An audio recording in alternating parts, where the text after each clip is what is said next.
Tudo isso é muito louco, sabe? Porque, veja só, quando a gente achava que tudo estava bem melhor, no final de 2021, nós tivemos a variante Ômicron do Covid-19 em pleno verão de 2022.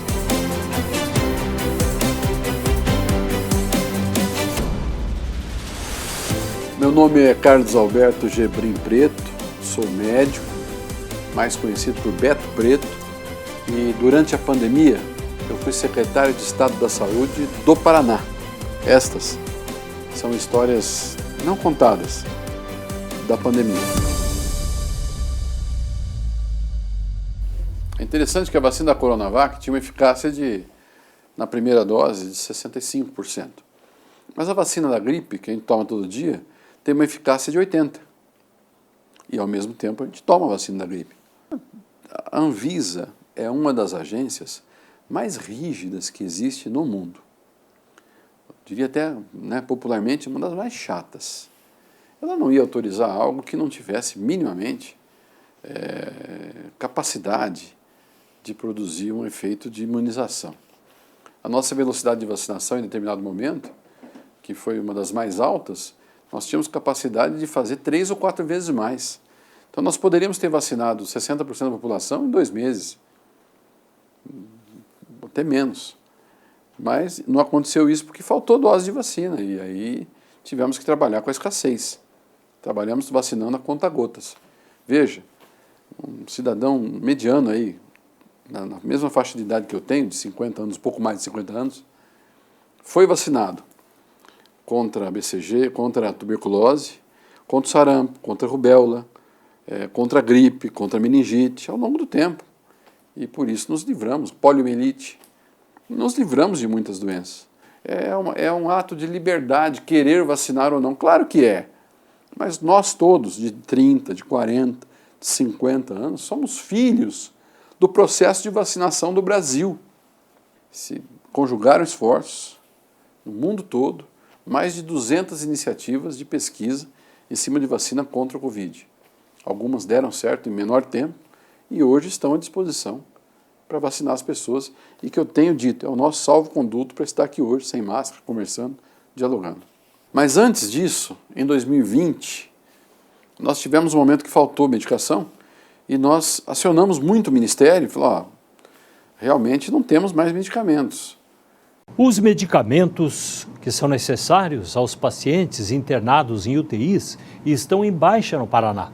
Houve aumento de 600% no consumo, de acordo com a Secretaria de Saúde do Paraná.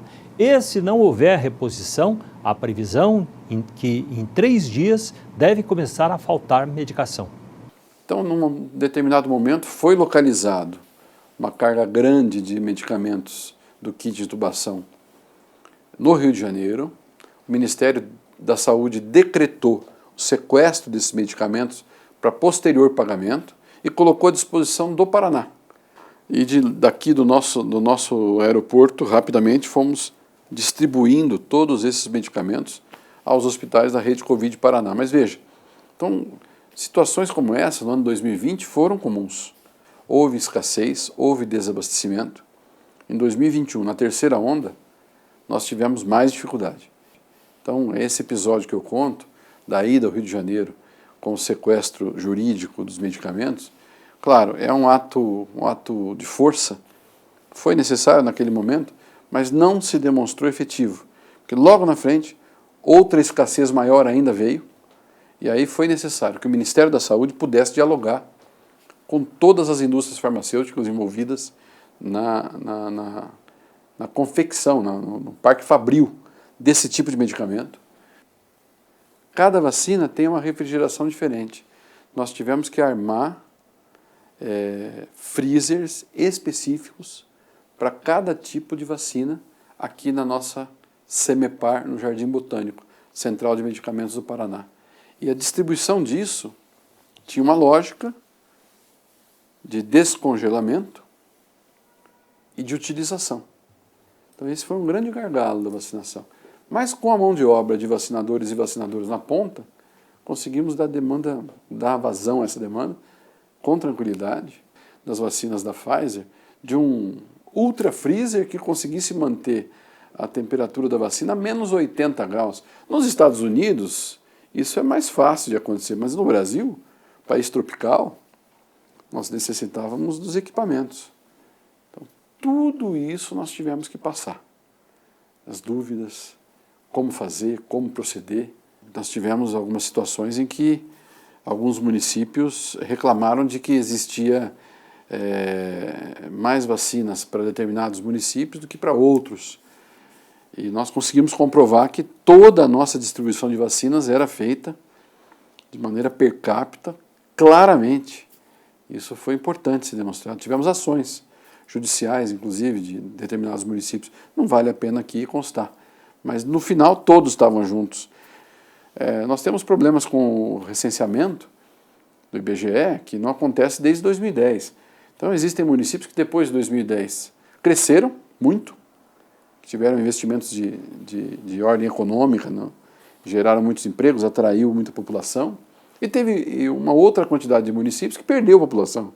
Então nós fomos, eu diria, muito equilibrados para também equilibrar a distribuição de vacinas.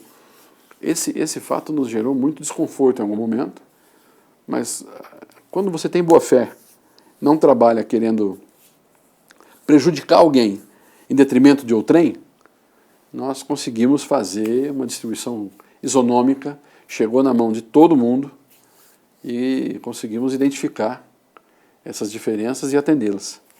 Nós temos populações flutuantes ali em Ortigueira, Telêmaco Borba, até pelas obras de um complexo industrial que existe ali, que são populações flutuantes muito grandes. Essas pessoas tinham que ser vacinadas também. Caso contrário, o vírus ia continuar circulando. Então, tivemos que endurecer, mas endurecer com bastante, eu diria, com bastante tranquilidade, embasados na boa-fé e de tentar acertar. Tudo isso é muito louco, sabe? Porque, veja só, quando a gente achava que tudo estava bem melhor, no final de 2021, nós tivemos a variante Ômicron do Covid-19 em pleno verão de 2022.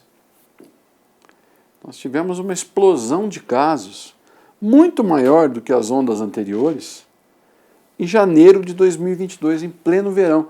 Mas isso seria até compreensível se nós estivéssemos no inverno, porque é uma doença respiratória, o vírus é respiratório. A transmissão se dá pelas vias aéreas muitas vezes, na maioria das vezes. Então, de repente, nós fomos pegos, não de surpresa, porque a gente estava sempre alerta. Todas as regiões do país registraram um aumento de casos e de hospitalizações de Covid-19 na última semana. A informação está no boletim Infogripe da Fiocruz. E por estarmos em época do frio, especialistas já falam em quarta onda da doença. Mas fomos pegos por uma onda avassaladora de casos, que não se transformou em internação hospitalar, porque em janeiro de 2022 a vacinação estava plena. E isso fez com que as nossas internações e os óbitos não explodissem novamente. A pandemia é algo que não se fecha como 2 mais 2 igual a 4. E essa onda, essa quarta onda que veio no verão de 2022, foi a demonstração disso. As pessoas se contaminaram nas praias, retornaram para os seus ambientes normais, de vida, de habitat, trouxeram vírus. Então nós tínhamos famílias inteiras contaminadas e que não evoluíam com o quadro mais grave da doença devido claramente à vacinação em massa. Eu me recordo de um episódio que um grupo de médicos forçou com que houvesse uma videoconferência com o governador sobre o tratamento precoce. E para esta videoconferência convidaram a doutora Nise Yamaguchi e o doutor Anthony Wong. E o governador fez questão que eu participasse. Eles fizeram duras críticas, a minha pessoa inclusive, como sendo um não colaborador do tratamento precoce no Paraná. Muito criticado que fui naquele momento. Fiz questão de agradecer a todos, inclusive a doutora Nise, que é uma pessoa de vulto, na discussão do Covid, até porque ela defendia muito o tratamento precoce, e o próprio Dr. Anthony Wong. E para nossa surpresa, até uma infelicidade, algumas semanas ou meses depois, o próprio Dr. Anthony Wong perdeu a vida. Nós estamos fortalecendo aqui, mas está faltando gente, faltando teste. De repente, nós tínhamos os testes do Covid, mas faltava o cotonete para coletar no nariz. Todas as nossas decisões foram embasadas. Mas além do embasamento científico, nós também tínhamos boa fé. Passados aí 2 anos do início desse processo, nós andamos bastante. Falta muito para andar, mas a luta foi diária. Não dá para deixar de lado nada.